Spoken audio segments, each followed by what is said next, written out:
नमस्कार मंडळी, आज आपण बनवणार आहोत हेल्दी गव्हाचे नानकटाई।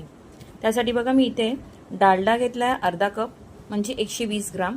ह्याला चांगलं फेटून घ्यायचं आहे, फ्लफी होईपर्यंत त्याला फेटायचं आहे। ह्याच्याने आपली बिस्किटं खुसखुशीत होतात। आता यात आपण पिठी साखर ॲड करणार आहोत अर्धा कप, वजनी प्रमाणात 70 ग्राम। ह्यालाही आपण चांगलं फेटून घ्यायचं आहे।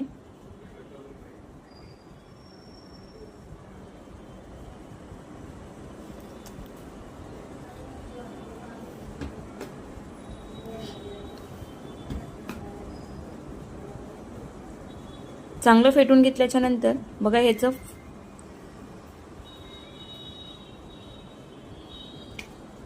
त्याचे टेक्स्चर क्रीमी आलंय। यात आपण आता हाफ टेबलस्पून व्हॅनिला एसेन्स टाकणार आहोत आणि मिक्स करणार आहोत।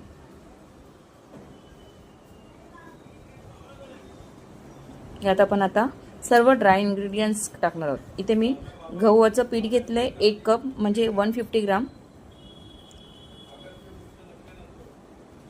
त्यामध्ये आपण आता बघा मिल्क पावडर आहे, रवा आहे आणि कस्टर्ड पावडर आहे। रवा मी 220 ग्राम घेतलाय, मिल्क पावडर 15 ग्राम घेतलाय आणि कस्टर्ड पावडर 7 ग्राम घेतलं, म्हणजे 2 टेबलस्पून 2 टेबलस्पून आणि 1 टेबलस्पून।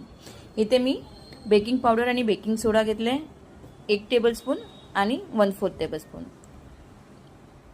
अर्धा टेबलस्पून मी इथे वेलची पावडर टाकली आहे। आता याला आपण चांगलं मिक्स करून घेऊया।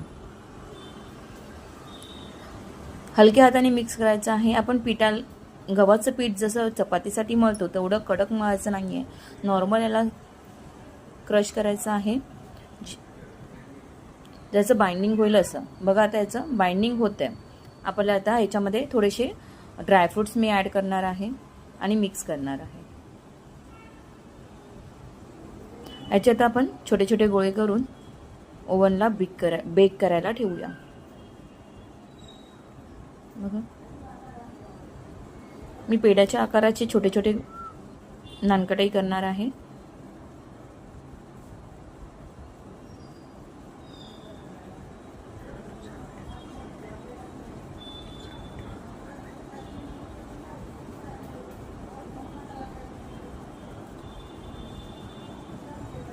बघा मी ते सगळे बनवून बेक करायला ठेवलंय।